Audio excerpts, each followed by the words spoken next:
And they need to have a succession plan in place as well, of passing that on to another business owner or to their family.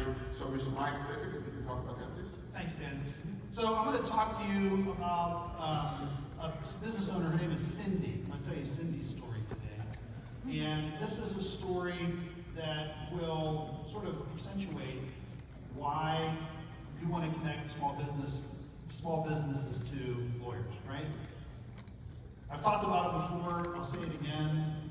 We provide businesses builder lawyers, right? That's really what we want. A lot of business owners are looking for fighter lawyers.